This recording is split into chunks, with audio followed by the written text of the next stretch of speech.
La plaisanterie a franchi mes lèvres avant que j'aie eu le temps de l'enrober de quoi que ce soit de plus prudent.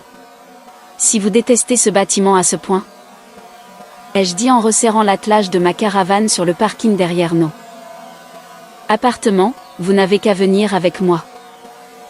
Je m'attendais à un rire, peut-être un roulement d'yeux, ou l'un de ces sourires polis de voisinage que les gens affichent quand ils sont déjà en train de s'éloigner. Claire Donovan a regardé ma remorque, puis m'a regardé, un sac de voyage à la main et la pluie brillant dans ses cheveux. D'accord, a-t-elle dit, comme si elle n'attendait que ça. C'est à ce moment-là que j'aurais dû marquer une pause, poser une question. Censé, voire plusieurs. Où allez-vous? Pourquoi portez-vous un sac? Avez-vous des ennuis? Comprenez-vous que je plaisantais? Au lieu de cela, je suis resté là comme un homme qui avait passé 52 ans à apprendre à rester calme. Pour voir une seule femme anéantir toute cette éducation d'un seul mot. Je m'appelle Jacques Mercé. Je restaure de vieux meubles pour gagner ma vie, ce qui signifie que je passe la majeure partie de mes journées à poncer des objets que d'autres ont abandonnés, des tables avec des traces de verre, des chaises aux pieds fêlés, des buffets aux lourds passés. Je comprenais mieux le bois endommagé que les gens brisés. Du moins, c'est ce que je me racontais. J'habitais dans un petit complexe d'appartements à la sortie de Portland, dans l'Oregon, le genre d'endroit avec trop de règles sur les poubelles et pas assez de places de parking. Ma femme, Hélène, était partie depuis 6 ans déjà. Le cancer a fait ce que le cancer fait, il s'est installé sans bruit, a pris toute la place et a laissé le silence derrière lui. Après sa mort, j'ai acheté une caravane d'occasion de 7 mètres à un couple de retraités de Bend. Elle était de couleur crème, avec une bosse près du coin arrière et des rideaux bleus qu'Hélène aurait détesté. J'ai réparé la plomberie, remplacé le sol et je l'ai stocké avec de la soupe en conserve, du bon café et le genre de carte que plus personne n'utilise. Chaque année, vers la première semaine d'octobre, je prenais la route pendant 10 jours. Pas de grands projets, pas de quête spirituelle dramatique, juste des autoroutes, des terrains de camping, des tartes de resto de bord de route et assez de distance pour me rappeler que j'étais encore une personne, pas seulement un homme vivant dans l'après. Ce matin-là, je devais faire route vers le sud, vers la côte. Première étape. Un petit parc de mobile homes près de Newport. J'avais hâte d'entendre le bruit de la pluie sur le toit de la caravane et que personne n'ait besoin de moi. C'est alors que Claire est apparue au coin du bâtiment C. Elle avait emménagé 8 mois plus tôt, à 2 portes de chez moi. 48, peut-être 49 ans. Des cheveux blonds foncés qu'elle portait habituellement relevés, des yeux verts qui remarquaient plus qu'ils ne l'admettaient, et une façon de porter ses sacs de course comme si elle était agacée par leur existence. Elle enseignait l'art à l'université locale, bien que je ne le sache que parce que Madame Henley, à l'étage, traitait la vie privée comme un puzzle qu'elle était déterminée à résoudre à voix haute. Claire et moi étions cordiaux, comme des voisins. Nous avions discuté près des boîtes aux lettres. Je l'avais aidée une fois à redémarrer sa voiture. Elle m'avait apporté une assiette de carré au citron après que j'ai réparé la remplage de l'escalier, puis m'avait dit de ne pas devenir sentimentale car elle en avait simplement fait trop. Je l'appréciais en silence. À mon âge, on apprend la différence entre l'attirance et le fantasme. L'attirance, c'est remarquer la façon dont quelqu'un rit avec tout son visage. Le fantasme, c'est décider que cela signifie qu'il appartient à votre avenir. J'essayais de ne pas céder au second, pour la plupart. Ce matin-là, elle ne ressemblait pas à la femme qui me taquinait sur le Polissage de vieilles commodes comme s'il s'agissait d'antiquités inestimables. Elle paraissait pâle, fatiguée. Son imperméable était mal boutonné. Une manche de son pull pendait plus bas que l'autre, et son sac de voyage avait été fait à la hâte, la fermeture éclair forçant sur un coin de tissu. « Claire, ai-je dit. Ça va ?» Elle a jeté un regard vers le bâtiment. C'est là que je l'ai vu. Un homme se tenait près des portes vitrées sous l'auvent, un téléphone à la main. Grand, laid. Cheveux argentés, veste coûteuse. Le genre d'homme qui a l'air de reprendre les serveurs avec assez de douceur pour rendre la chose encore pire. Il ne criait pas. Il ne la poursuivait pas. D'une certaine manière, cela a crispé mes épaules. Davantage. Claire s'est tournée vers moi. Vous partez maintenant ? Ouais, ai-je dit lentement. Dans environ 10 minutes. Où ça ? La côte. Peut-être le nord de la Californie si la météo se maintient. Elle a de nouveau regardé la caravane, la petite fenêtre au-dessus de l'évier. La roue de secours montée à l'arrière, la boue de la route sur les garde-boue. Puis elle a laissé échapper un court rire, mais sans aucune trace d'humour. Ça a l'air sympa. C'est là que j'ai fait la plaisanterie. Si vous détestez ce bâtiment à ce point, vous n'avez qu'à venir avec moi. Et elle a dit, d'accord. La pluie tambourinait sur le toit de la caravane. Quelque part derrière nous, l'homme sous l'auvent a fait un pas en avant. J'ai enfin retrouvé ma voix. Claire, je plaisantais. Je sais. Vous ne pouvez pas simplement. Je me suis arrêtée parce que, bien sûr, elle le pouvait. C'était une femme adulte avec un sac de voyage et des yeux qui semblaient avoir épuisé tous les endroits où se poser. Je veux dire, vous pouvez, mais vous voudrez peut-être me dire pourquoi. Sa bouche a tremblé une fois avant qu'elle ne se reprenne. Ce petit mouvement m'a touché plus fort que ne l'auraient fait des larmes. Parce que si je reste ici 10 minutes de plus, a-t-elle dit, je vais le laisser m'expliquer. Pourquoi je réagis de manière excessive. L'homme a appelé depuis l'auvent, Claire, ne rend pas cela embarrassant. Voilà. Pas fort, pas dramatique, juste assez tranchant pour fendre l'air entre nous. Claire a fermé les yeux. Je l'ai regardé, puis je l'ai regardé. Ex-mari ? Presque, a-t-elle dit. Ce seul mot contenait tout un tribunal. La partie sensée de moi disait que cela ne me regardait pas, que j'étais un veuf avec une caravane et une vie bien rangée, que les hommes seuls devraient être prudents lorsqu'une belle femme surgit sous la pluie en demandant, sans le demander, d'être secourue. Mais je connaissais aussi le son de quelqu'un qu'on accule avec politesse. Et je savais que je n'aimais pas ça. J'ai ouvert la portière passager de mon pick-up. Claire l'a fixé. J'ai dit. Mettez votre sac sur la banquette arrière. Ses yeux se sont levés vers les miens. Jacques, ce n'est pas un enlèvement. Vous pouvez changer d'avis au panneau stop. Généreux, ai-je dit. Je suis célèbre pour mes politiques d'évasion. Raisonnable. Elle a bougé rapidement. Puis, avant que l'un de nous ne puisse trop réfléchir, elle a jeté son sac dans le véhicule, est montée et a refermé la portière. L'homme sous l'auvent s'est avancé sur le parking. J'ai contourné le pick-up. Côté conducteur, la pluie trempant le dos de ma chemise. Il m'a rejoint juste au moment où j'ouvrais ma portière. Excusez-moi, a-t-il dit avec l'assurance de quelqu'un habitué à être obéi. C'est une affaire privée. J'ai regardé au-delà de lui vers Claire, assise dans mon camion, les mains serrées sur ses genoux. Puis je l'ai regardée à nouveau.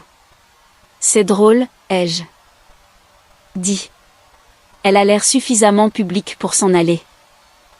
Son visage s'est crispé. Vous ne savez pas ce qui se passe.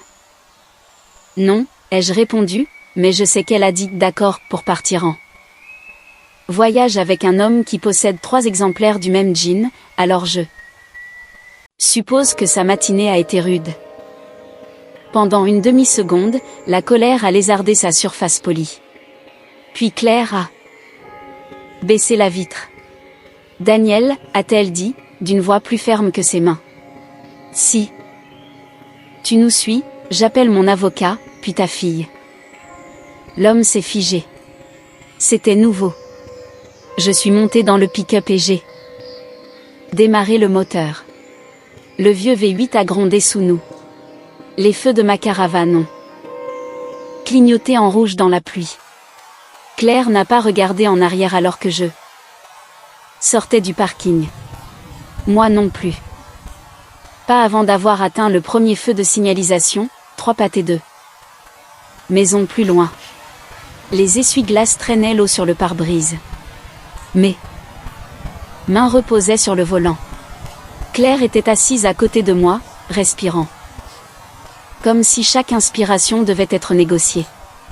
Vous pouvez encore descendre, ai-je dit doucement. Aucun jugement. Je fais demi-tour et je vous dépose où vous voulez. Elle a regardé la route devant elle. Puis elle a fouillé dans la poche de son manteau, a sorti son téléphone et me l'a tendu, l'écran allumé. Il y avait 17 appels manqués et un SMS de Daniel. Si tu pars avec lui, je dirai à tout le monde ce que tu as fait. La voix de Claire était basse quand elle a dit, je dois vous dire quelque chose avant que vous ne décidiez si vous voulez toujours de moi dans votre camion. Je gardais les yeux fixés sur le feu, bien qu'il soit passé au vert. Un coup de klaxon a retenti derrière nous, pas encore en colère, juste un rappel que le monde attendait toujours un mouvement ordinaire. Jacques, a dit Claire. Je réfléchis. Ça nécessite parfois de conduire. Le klaxon a retenti de nouveau. J'ai traversé l'intersection doucement, assez pour que le conducteur derrière moi lève les mains au ciel en me dépassant. Claire tenait son téléphone entre nous comme s'il risquait de mordre. Si tu pars avec lui, je dirai à tout le monde ce que tu as fait. Il y avait des phrases qui ouvraient des portes. Il y en avait d'autres qui ouvraient des tombes. Je me suis garé sur le parking d'un magasin de pneus fermé 2 pâtés de maison. Plus loin. La caravane s'est stabilisée derrière nous avec un léger grincement. La pluie brouillait les lignes jaunes effacées au sol. D'accord, ai-je dit. Dites-moi. Claire a eu un rire nerveux. Vous ne voulez pas continuer à rouler d'abord? Mettre un peu de distance entre nous et mes mauvaises décisions? Je tracte une caravane de 7 mètres sous la pluie avec une femme qui vient de fuir son presque ex-mari. Mon quota de mauvaises décisions est déjà plein. Cela lui a arraché un vrai rire, petit et surpris. Puis il s'est évanoui. Elle a baissé les yeux vers son téléphone. Daniel ne m'a pas frappé. Je devrais commencer par là. J'ai attendu.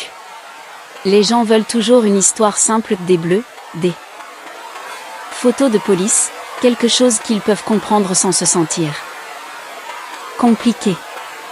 Elle a frotté son pouce sur le bord de la coque du téléphone. Daniel vaut mieux que ça. La pluie tambourinait plus fort. Nous avons été mariés 21 ans, a-t-elle dit. C'est un cardiologue, très respecté, charmant en public, généreux qu'en tout. Le monde peut le voir l'être. Il se souvenait des anniversaires, faisait des dont aux bonnes collectes de fonds, a pleuré aux funérailles de sa mère. Et à la maison. À la maison, il corrigeait ma façon de charger le lave-vaisselle. Jusqu'à ce que j'arrête de le faire. Puis il se plaignait que je n'aidais pas. Il disait que mes peintures étaient intéressantes avec cette voix que les gens Utilise pour les enfants. Il surveillait nos comptes parce qu'il disait que j'étais nul avec l'argent. Il se liait d'amitié avec mes amis mieux que moi. Je connaissais des hommes comme ça. Pas intimement, Dieu merci, mais j'avais restauré assez de tables de salle à manger pendant que les maris rôdaient à proximité, répondant aux questions destinées à leurs femmes. Claire a dégluti. Quand j'ai fini par demander le divorce, il a joué les blessés, comme si je lui avais tiré dessus pendant le bénédicité. Qu'est-ce qu'il voulait dire par « ce que tu as fait » ? Sa mâchoire s'est crispée. Un instant, j'ai cru qu'elle allait changer d'avis. Me dire de rouler, me dire que ça ne me regardait pas, ce qui aurait été juste. Au lieu de cela, elle a déverrouillé son téléphone et a ouvert une photo. Elle montrait un tableau. Pas un joli tableau. Une femme se tenait dans une cuisine, mais son visage n'était pas terminé. Les appareils ménagers derrière elle étaient trop nets, trop propres. L'ombre d'un homme s'étirait sur le sol, assez longue pour toucher ses pieds. Dans le coin, un petit oiseau rouge gisait contre une fenêtre, le cou brisé. Je ne connaissais pas grand-chose à l'art, à part réparer des cadres, mais le tableau m'a serré la poitrine. J'en ai peint 12, a dit Claire. Une série. Je l'ai appelée « Études domestiques ». J'ai utilisé des détails de ma vie, mais rien de précis. Pas de nom, pas de visage, juste des sentiments. J'imagine qu'ils sont bons, ai-je dit. Ils sont honnêtes. Elle m'a corrigé, elle aussi.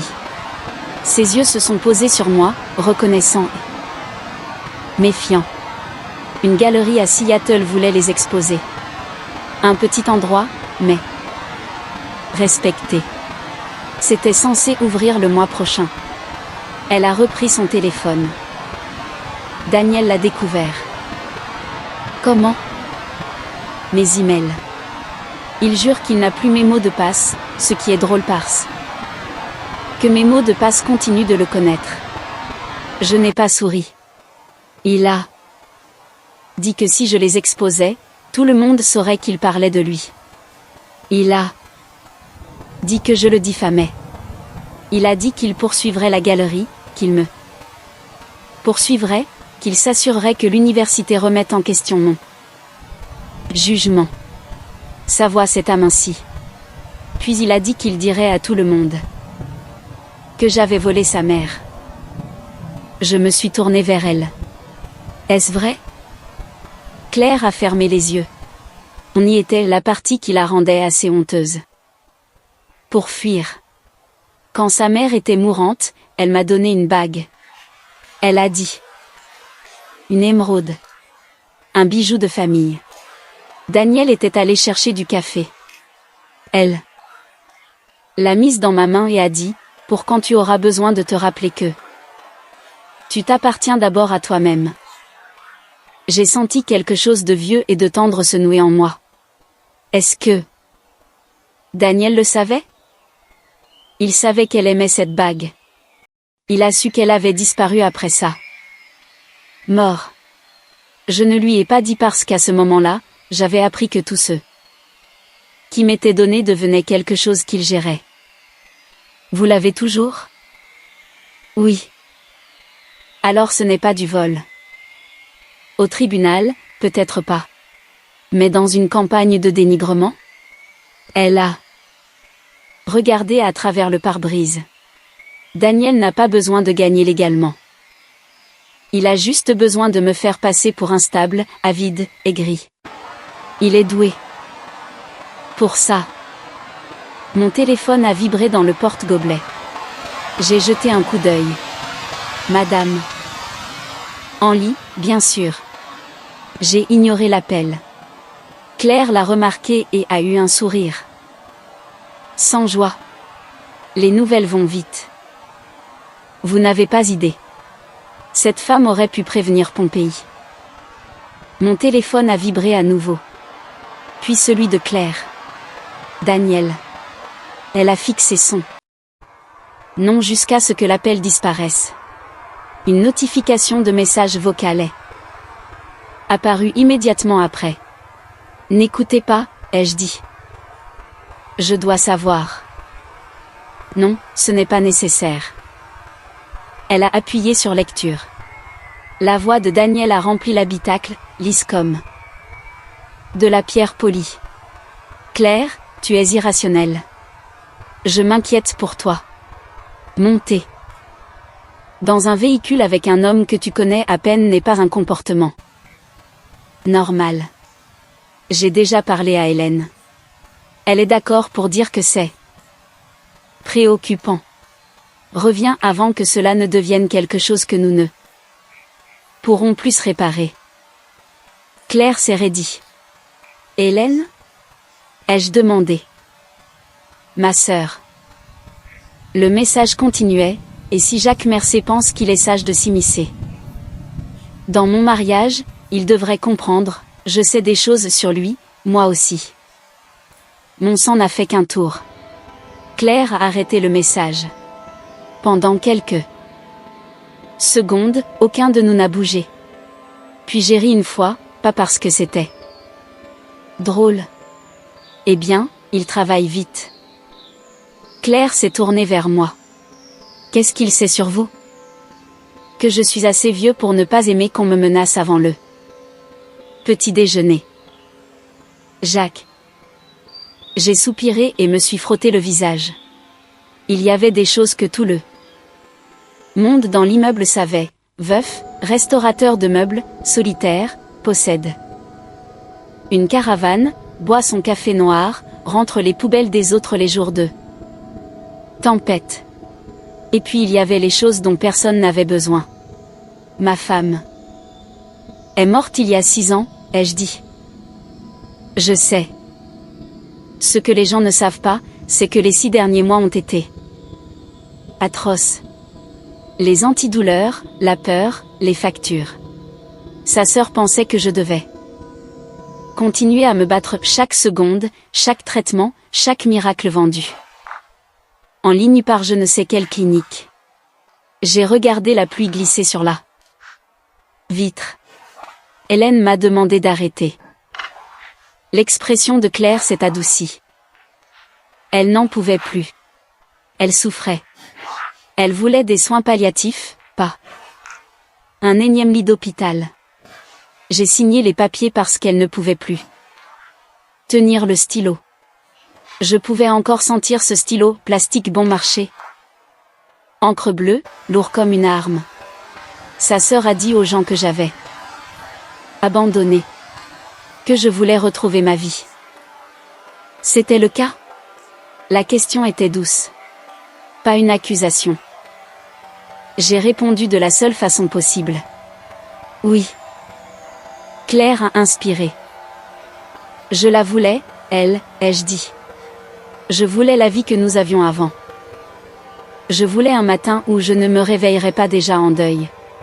Et je voulais que ça se termine, parce que regarder quelqu'un qu'on aime souffrir, c'est une forme de mort en soi. Ma gorge me brûlait. Alors, si Daniel a fouillé un peu, il a peut-être trouvé une version de cette histoire. Il pense sans doute que la honte est une chose rare. La main de Claire a traversé l'espace entre nous et s'est posée sur mon avant-bras.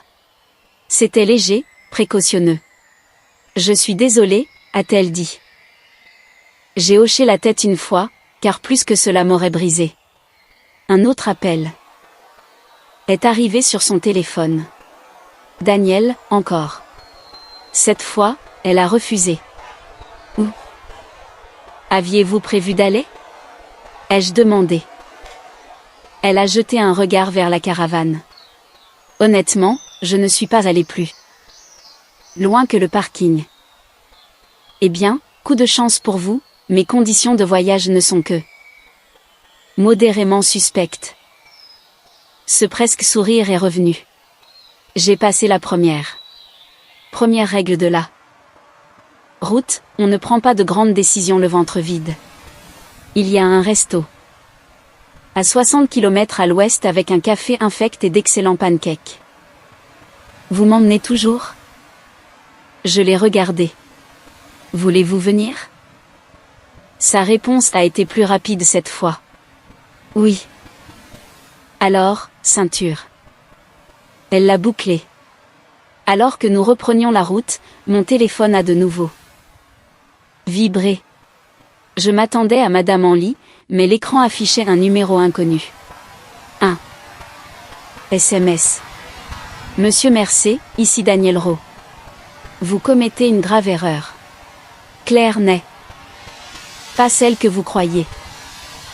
Un second message a suivi avant que je ne puisse réagir. Demandez-lui ce qui est arrivé au dernier homme qui a essayé de l'aider. Je n'ai pas montré le SMS à Claire tout de suite. Ce fut ma première erreur. Ma seconde fut de me dire que je faisais cela pour la protéger. On habille toujours la peur avec de beaux vêtements quand on le peut. Nous avons roulé vers l'ouest à travers un rideau de pluie, la ville s'effaçant. Derrière nous, les zones commerciales ont laissé place aux sapins. La caravane suivait avec son poids familier, tirant sur le camion dans les virages, me rappelant que chaque choix a son inertie. Claire appuyait sa tête contre la vitre. Les yeux ouverts, ne dormant pas, loin de là. Son téléphone était posé face contre terre sur ses genoux. Le mien était dans le porte-gobelet, l'écran éteint, transportant le message de Daniel comme un charbon ardent. Demandez-lui ce qui est arrivé au dernier homme qui a essayé de l'aider. J'ai tenu 20 km. Sur une longue ligne droite après une pépinière de sapin de Noël, j'ai dit, Daniel m'a envoyé un SMS. Claire n'a pas bougé, mais quelque chose sur son visage s'est fermé comme une porte. Qu'est-ce qu'il a dit ?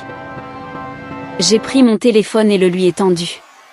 Elle a lu les deux messages une fois, deux fois. Puis elle a eu un rire bas et amer. Bien sûr. Ce n'est pas ma réponse préférée. Elle m'a rendu le téléphone. Il s'appelait Michael Torres. Le dernier homme qui a essayé de vous aider ?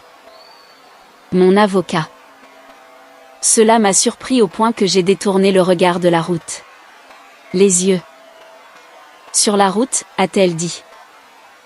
J'ai rectifié un peu trop brusquement, les roues de la caravane vrombissant sur la bande sonore du bas-côté pendant une demi-seconde. Claire a agrippé la poignée de la portière. Désolée, ai-je dit. Non, c'est moi qui suis désolée. Je n'ai pas l'habitude de raconter cette histoire à 90 km/h. Prenez votre temps. Elle a regardé les arbres trempés. Michael était mon premier avocat pour le divorce. Plus jeune que Daniel, plus vieux que moi, intelligent, gentil, le genre d'homme qui se rappelait ce que vous disiez en réunion. Daniel l'a détesté.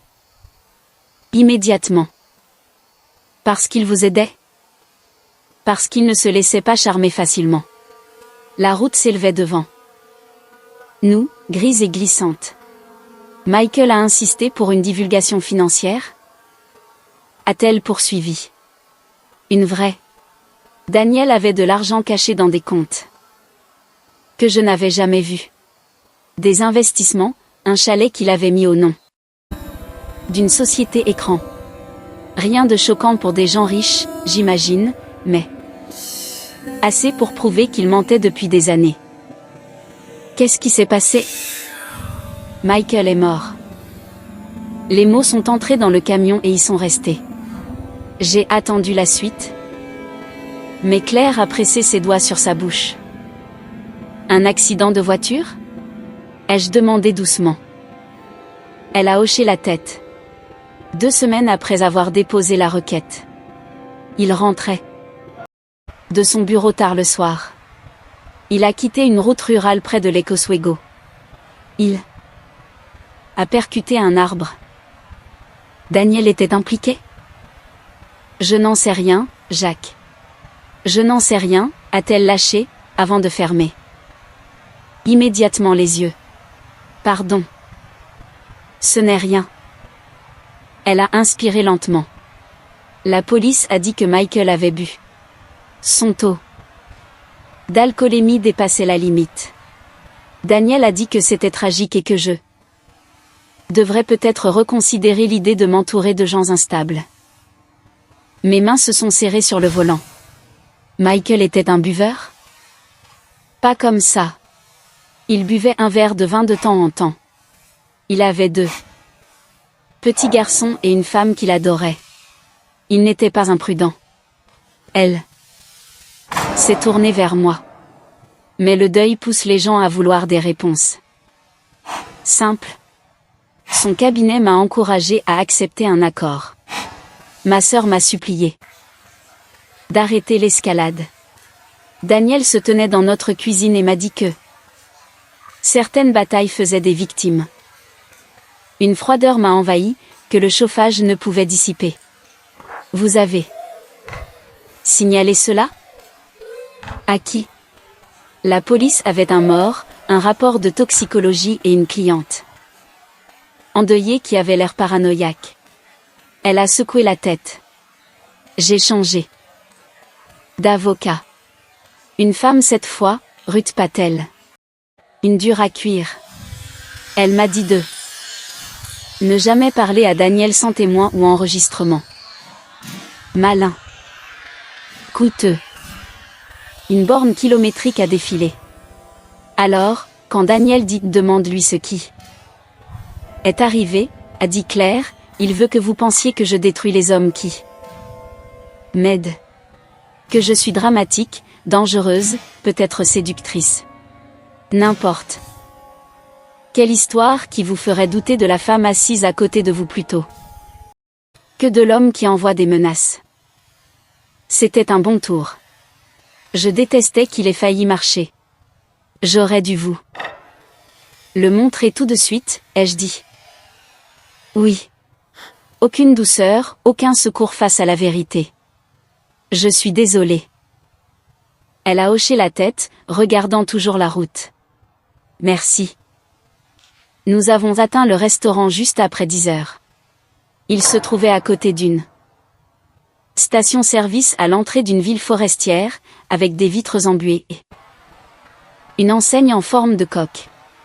Je me suis garée au fond du parking, occupant 3 places parce que la caravane exigeait le respect ou la vengeance. À l'intérieur, l'endroit sentait la graisse de bacon, les manteaux mouillés et le café brûlé. Une serveuse avec des tresses argentées appelait tout le monde « chérie » sans que cela ne signifie quoi que ce soit. Nous avons pris un box au fond, d'où Claire pouvait voir la porte. Je l'ai remarqué. Elle aussi. L'habitude, a-t-elle dit. Une bonne habitude. Nous avons commandé des pancakes, des œufs et un café assez fort pour décaper de la peinture. Pendant 10 minutes, nous avons prétendu être des gens normaux. Elle m'a posé des questions sur la caravane. Je lui ai dit que je l'avais nommée Ma belle, car tout objet têtu mérite un nom de vieille dame. Ma belle, a dit Claire, amusée malgré elle. Elle fuit quand on l'insulte. Alors je serai respectueuse. Vous devriez. Elle transporte mon chili de secours. Cela m'a valu un vrai sourire. Cela a transformé son visage du tout au tout. J'ai détourné le regard trop tard, Claire l'a vu aussi, mais n'a rien dit. Mon téléphone a vibré sur la table. Numéro inconnu. Une photo est arrivée. Mon estomac s'est noué avant même que je comprenne pourquoi. C'était le parking du restaurant, mon pick-up, ma caravane, la pluie argentant le pare-brise. Prise.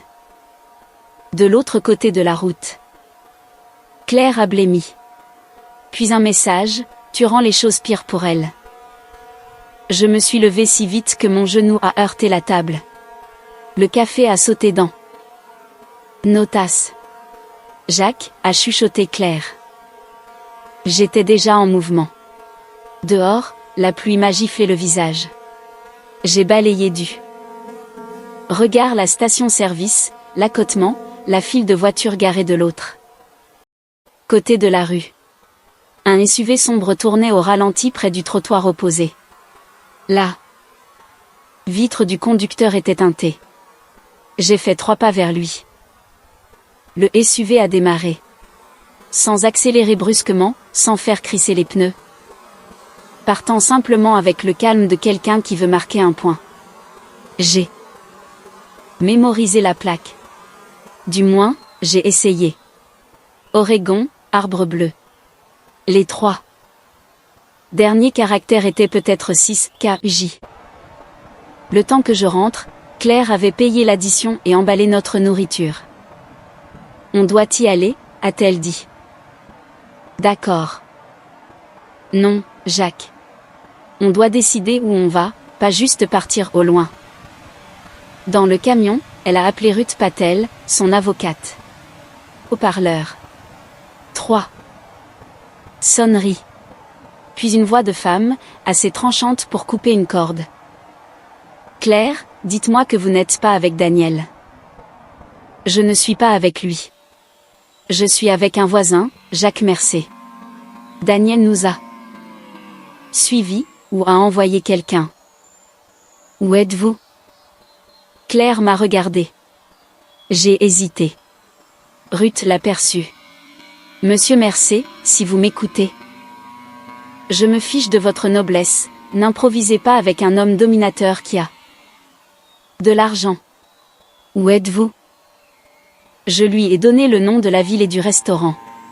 Reprenez la route principale, a dit Ruth. N'allez pas dans un camping que vous avez réservé à votre nom. N'utilisez pas les cartes de crédit de Claire. Claire, la localisation de votre téléphone est-elle désactivée? Claire s'est figée. Ruth a juré entre ses dents. Éteignez-le maintenant. Mieux. Enlevez la batterie si possible ou éteignez-le complètement. Claire s'est exécutée. Monsieur Mercé, a continué Ruth, avez-vous un endroit privé? Pas dans la famille. Pas évident. J'ai pensé au camping prévu à Newport. Réservation payée à mon nom? Non. J'ai dit, puis je me suis souvenu. Le frère d'Hélène, Tom, possédait un terrain près de Yacha, un demi-hectare boisé au-dessus d'un ruisseau avec un vieil emplacement en gravier et un branchement électrique pour les campeurs de passage. Après la mort de Tom, sa fille l'avait gardé mais ne l'utilisait jamais. J'y avais garé ma belle 2 fois. J'ai peut-être quelque chose, ai-je dit. Allez-y, a dit Ruth. Envoyez-moi l'adresse uniquement depuis votre téléphone. Claire, écoutez attentivement, Daniel a déposé une demande de vérification de bien-être d'urgence il y a 30 minutes.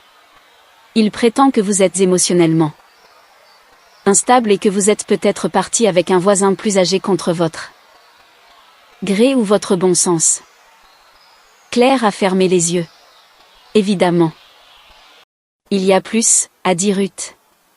Il a joint une déclaration de votre sœur. L'habitacle a semblé rétrécir. La voix de Claire est devenue un murmure. Qu'est-ce qu'Hélène a dit? Que vous êtes erratique, paranoïaque, obsédé par l'idée de punir Daniel. Claire s'est effondrée sur elle-même comme si elle avait reçu un coup. J'ai regardé la route brouillée par la pluie et j'ai passé la vitesse. Ruth a ajouté. Et Claire.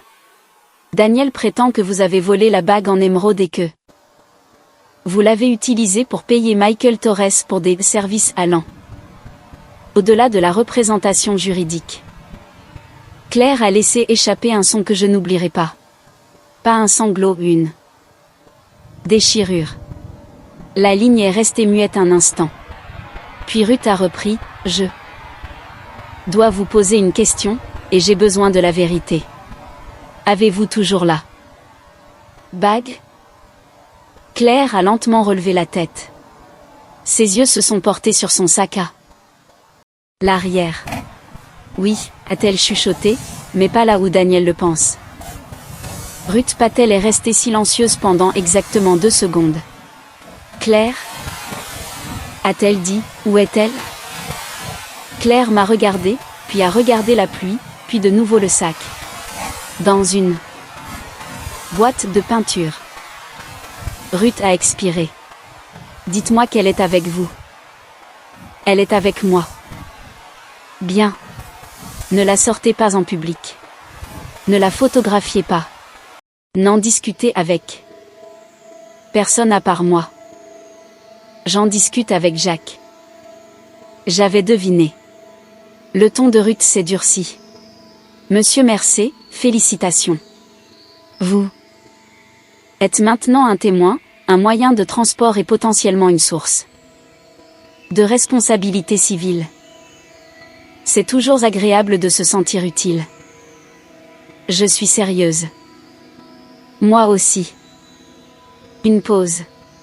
Puis Ruth a dit, Daniel essaie de construire un récit avant que Claire puisse construire un dossier.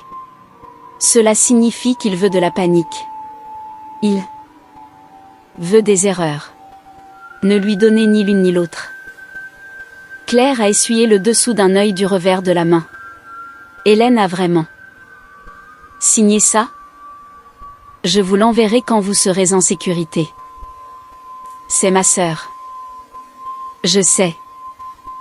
Non, a dit Claire, la voix brisée. Vous ne comprenez pas. Elle le connaît. Elle. C'est ce qu'il fait. Ruth s'est adoucie, mais juste un peu. Les gens savent souvent, et choisissent. Malgré tout leur confort.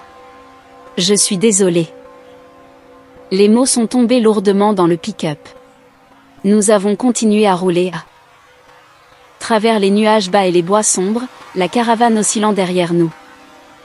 Chaque fois que le vent traversait la route, Claire restait très immobile, une main pressée sur son estomac comme si elle essayait de se maintenir entière de l'extérieur.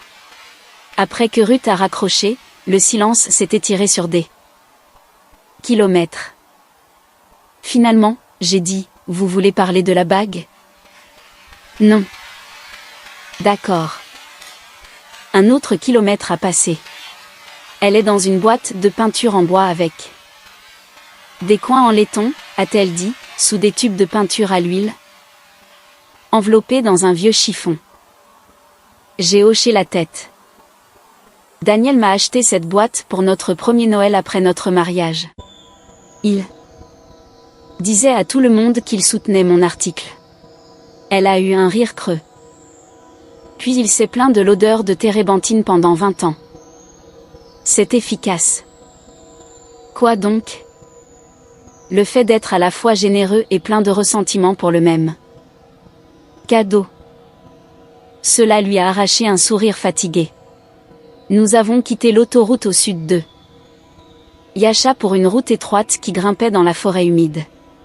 Le bitume s'est arrêté après 3 kilomètres. Le gravier crissait sous les pneus.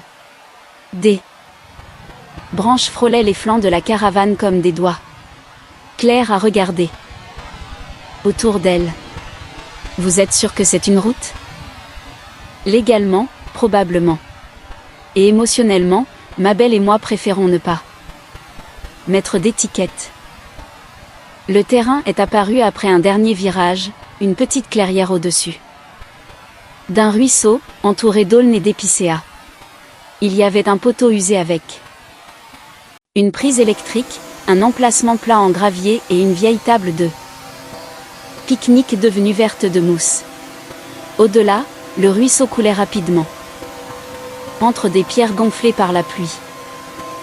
Je me suis garée avec précaution, j'ai vérifié le niveau, puis je suis descendue pour des clés. Claire est sortie du véhicule et s'est tenue dans la clairière, les bras croisés. La brume s'accrochait à ses cheveux. Pour la première fois depuis le parking, aucun bâtiment ne se dressait derrière elle. Pas de Daniel sous un Au vent, pas de fenêtre de restaurant, personne pour surveiller de l'autre côté. De la route, juste des arbres. Elle paraissait plus petite sans le danger en vue. Ou peut-être que je voyais enfin à quel point elle était épuisée. À l'intérieur de la caravane, ma belle sentait légèrement le cèdre, le café et la vieille tapisserie. J'ai allumé le chauffage et les lumières. Le petit espace a pris une lueur ambrée contre l'après-midi gris. Claire se tenait juste à l'entrée, observant tout. Le lit étroit au fond, le petit coin repas, la cuisinière à 2 feux, les rideaux bleus, les cartes glissées à côté de la radio. C'est plus joli que ce à quoi je m'attendais, a-t-elle dit. Je vais prendre cela pour un compliment. Vous devriez. Mes attentes étaient basses. Voilà la Claire que je connais. Son sourire s'est évanoui presque aussitôt. Je lui ai montré où poser son sac, comment le loquet de la porte des toilettes coinçait et quel placard contenait de la nourriture qui ne nous empoisonnerait pas techniquement. Elle s'est assise au coin repas pendant que je préparais du café, parce que c'était tout ce que je savais faire quand le monde s'écroulait, faire bouillir de l'eau, doser le café, garder les mains occupées. Au bout d'un moment, elle a cherché son sac. Ruth a dit de ne pas la sortir? Lui ai-je rappelé? Je sais, mais... Elle a quand même ouvert le sac et a sorti une boîte de peinture en bois. Coin en laiton, poignée griffée, un côté taché de bleu. Elle l'a posée sur la table comme une preuve. J'ai besoin de savoir quelle est. Toujours là, a-t-elle dit. Je comprenais ce genre de besoin. Après la mort d'Hélène, j'ai écouté son message vocal tous les soirs pendant 3 mois, terrifiée à l'idée que sa voix puisse s'évanouir si je ne la protégeais pas. Claire a ouvert la boîte. Une odeur de peinture s'en est dégagée, riche et minérale. Les tubes étaient alignés en rangées désordonnées, certains écrasés, presque vides, des pinceaux enveloppés dans du tissu, un couteau à palette. En dessous, un vieux chiffon gris. Elle l'a déplié. La bague reposait dans sa paume. Même sous la faible lumière de la caravane, l'émeraude semblait vivante. Un verre profond serti dans de l'or, démodé et beau sans chercher à être délicat. Claire l'a fixé. Elle me l'a donné 2 jours avant de mourir, a-t-elle chuchoté. Daniel s'était disputé avec une infirmière dans le couloir. Sa mère n'arrêtait pas de regarder la porte, pour s'assurer qu'il ne revenait pas. Puis elle l'a retiré de son doigt. Comment s'appelait-elle? Marion. Elle a l'air d'avoir vu clair en lui. C'était le cas. Trop tard pour elle-même. Mais pas trop tard pour moi. Peut-être. Le silence s'est fait dans la caravane. Puis mon téléphone a vibré. Nous avons tous les 2 sursauté. Ruth avait envoyé un fichier, la déclaration d'Hélène. Claire l'a regardé comme s'il risquait de s'enflammer. Lisez-le. Vous n'êtes pas obligé de faire ça maintenant. Lisez-le. C'est ce que j'ai fait.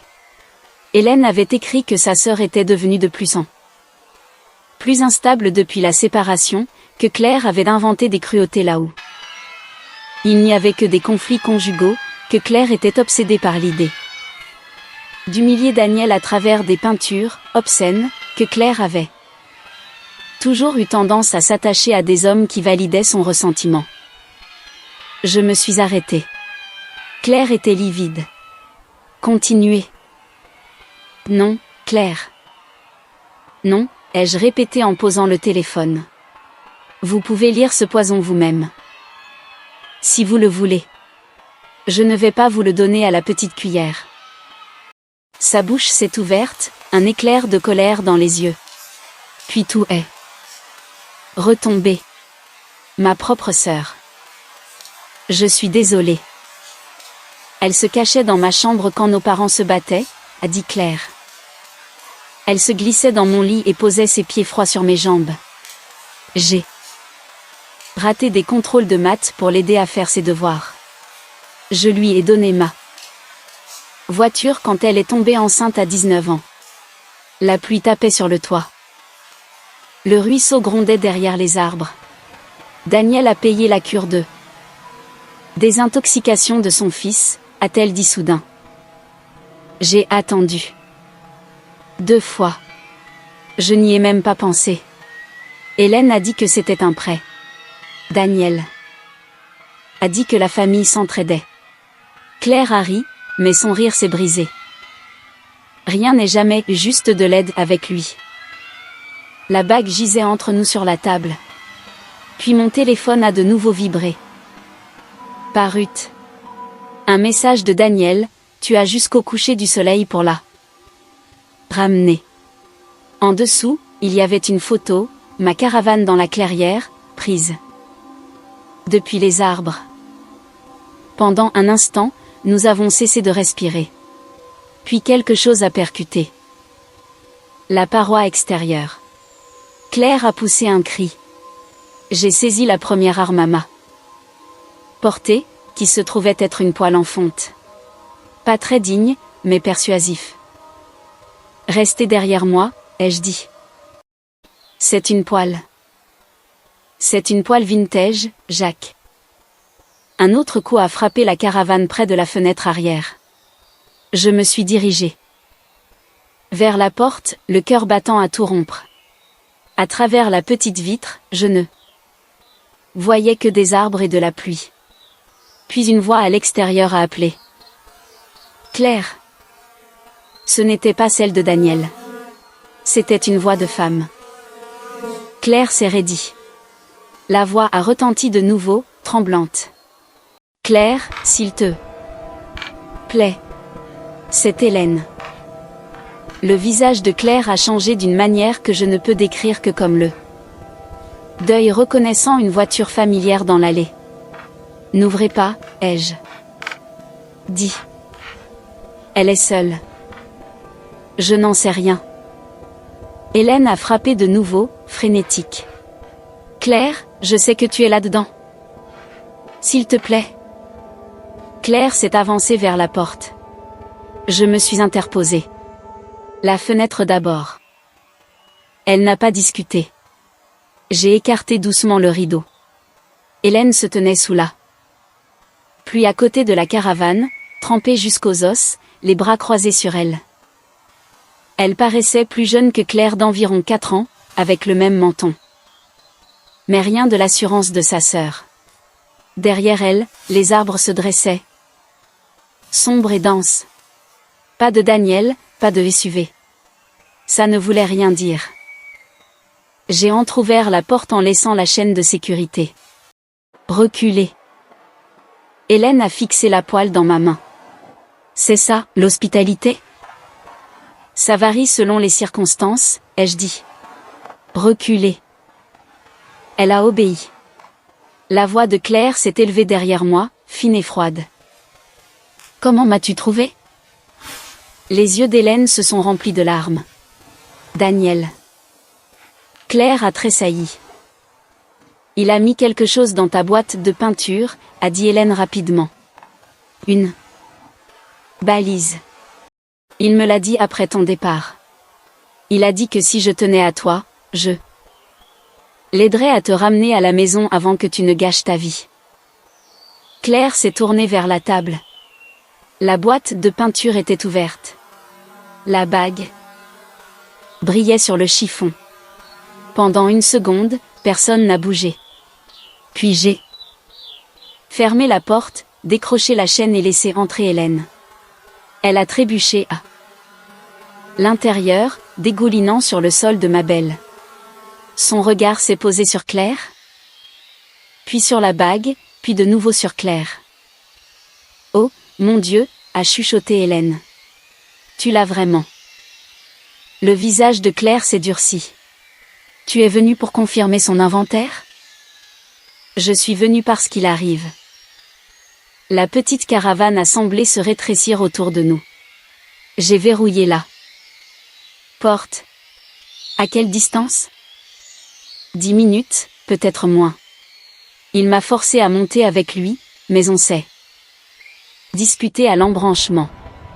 Je suis descendue et j'ai couru à travers les bois. Pourquoi? A demandé Claire. Hélène paraissait dévastée. Parce que j'ai signé cette déclaration.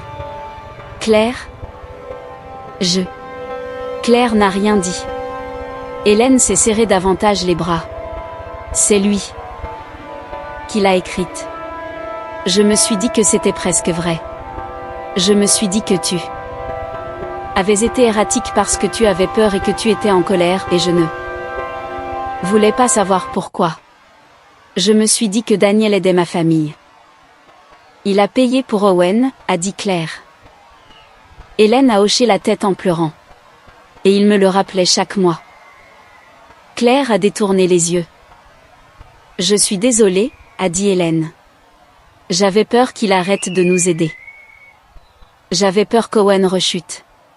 J'avais peur de te choisir et de perdre la sécurité que Daniel continuait d'offrir. Ce n'était pas de la sécurité, a dit Claire. Je le sais, maintenant. Dehors, un moteur a résonné faiblement sur le chemin de gravier.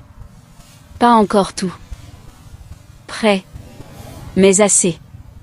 J'ai pris mon téléphone et j'ai appelé Ruth. Elle a décroché à la première sonnerie. Il est là, ai-je dit. La police est déjà en route, a répondu Ruth. J'ai appelé après avoir reçu la photo. Restez à l'intérieur. Enregistrez tout.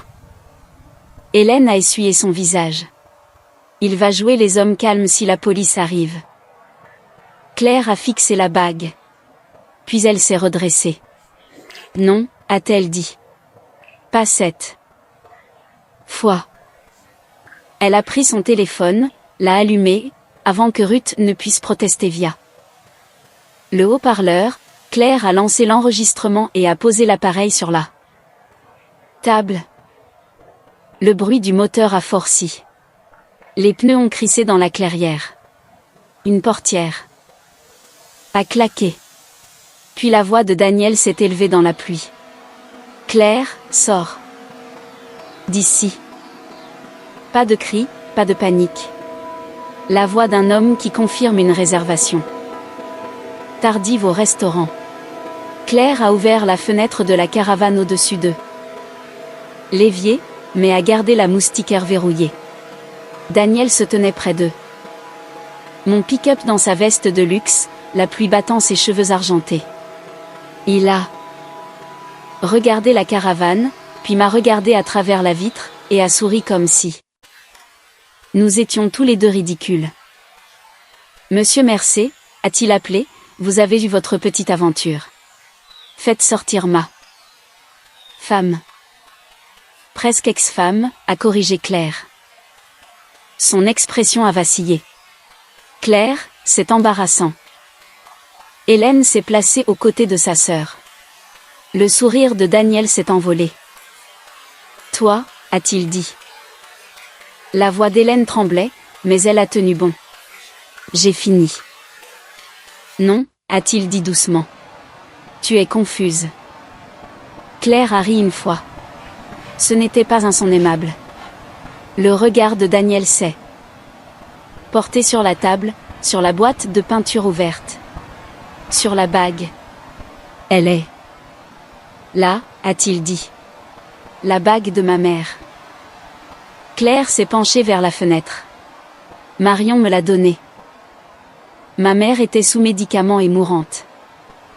Elle était assez lucide pour me mettre en garde. Son visage s'est crispé. C'était de nouveau là, la fissure sous le vernis. Espèce de petit parasite ingrat, a-t-il lancé. Hélène a eu un haut le cœur. Claire est restée de marbre.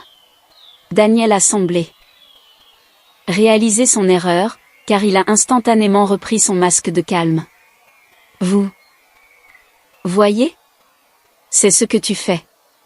Tu provoques les gens, puis tu prétends être là. Victime. Des sirènes ont retenti au loin. Daniel les a entendues aussi. Son regard a foudroyé le mien. Vous avez appelé la police? Ça doit être la poêle, ai-je dit. Ça rend très soucieux de la sécurité. Il s'est approché de la caravane. Claire, écoute-moi. Si tu laisses cela continuer, je m'assurerai que tout le monde voit qui tu es vraiment. Les tableaux. La bague. Michael. La main de Claire tremblait près du téléphone. Alors Hélène a dit, qu'est-ce qu'il y a, pour Michael? Daniel s'est tourné vers elle. Tais-toi. Non, a chuchoté Hélène. Qu'est-ce qu'il y a à son sujet? Le contrôle de Daniel a totalement lâché. C'était un ivrogne qui pensait qu'en couchant avec ses clientes esselées, il devenait un héros. Claire a reculé d'horreur. C'est un mensonge, a-t-elle dit. Ah bon? A souri Daniel. Qui crois-tu qui a suggéré l'angle de la toxicologie? Le silence s'est fait dans la clairière, hormis le bruit de la pluie. Même Daniel a semblé réaliser ce qu'il venait de dire. Des gyrophares bleus ont clignoté entre les arbres. La voix de Ruth s'est élevée doucement de mon téléphone. Dites-moi que c'est enregistré. C'est enregistré, ai-je répondu. Daniel a reculé, recomposant déjà son visage pour paraître respectable face à l'autorité. Mais cette fois, Hélène a ouvert la porte. J'ai essayé de la retenir, mais elle était déjà dehors, debout sous la pluie, s'interposant entre Daniel et la voiture de patrouille qui arrivait. Il nous a menacés, a-t-elle crié avant qu'il ne puisse ouvrir la bouche. Il a traqué ma sœur. Il m'a forcé à signer une fausse déclaration. Il vient d'avouer avoir interféré dans l'enquête sur la mort de Michael Torres. Daniel l'a regardée comme si elle s'était transformée en une personne dont il ne pouvait même pas prononcer le nom. Claire est descendue rejoindre Hélène, serrant sa boîte de peinture contre sa poitrine. J'ai suivi avec la poêle, car à ce stade, il m'a semblé impoli d'abandonner la tradition. L'heure suivante fut un tourbillon de pluie, de questions, de dénégations lisses. De la part de Daniel, de confessions tremblantes d'Hélène, et de l'arrivée de Ruth Patel dans une berline couverte de boue, telle une déesse de la vengeance. Équipée d'essuie-glaces. Daniel n'a pas été arrêté cet après-midi-là, la vie est rarement aussi bien rangée, mais il n'était plus invisible. L'enregistrement a été remis à Ruth. Tout comme la balise que nous avons trouvée scotchée sous le plateau de peinture. Hélène est revenue sur sa déclaration. La police a pris une déposition. Ruth a déposé des requêtes en urgence avant le coucher du soleil. Et Claire? Claire s'est assise au coin repas de Mabel après le départ de tout le monde, enveloppée dans l'une de mes vieilles chemises en flanelle, fixant la bague en émeraude sur la table. Je pensais que partir ressemblerait à la liberté, a-t-elle dit. À quoi cela ressemble-t-il? À une chirurgie sans anesthésie. J'ai hoché la tête. La liberté est surestimée le premier jour. Elle m'a regardée alors fatiguée, lavée par la pluie, vivante. J'ai gâché votre voyage. J'ai jeté un coup d'œil autour de moi, le sol boueux, les tasses à café, la poêle sur le comptoir. La femme assise en face de moi, avec sa vie entière fracturée mais toujours, d'une certaine manière, entre ses mains. Non, ai-je dit, vous avez simplement changé l'itinéraire. 6 mois plus tard, l'exposition de Claire a ouvert à Seattle sous le titre La Fenêtre de Marion. La bague en émeraude reposait dans une vitrine à côté du premier tableau, avec un petit carton qui disait « Don d'une femme qui s'est souvenue La réputation de Danielle ne s'est pas effondrée du jour au lendemain, mais elle a commencé à pourrir sur la place publique, ce qui était déjà beaucoup. Hélène et Claire n'ont pas été guéries par magie. Deux sœurs n'effacent pas une trahison d'une seule excuse, mais elles ont commencé par des cafés, puis des appels, puis la vérité. Quant à moi, je sors toujours ma belle chaque mois d'octobre. Sauf qu'il y a maintenant 2 mugs dans le placard, une boîte de peinture à l'huile sous le lit, et une femme qui me dit que mon chili de secours manque de développement émotionnel.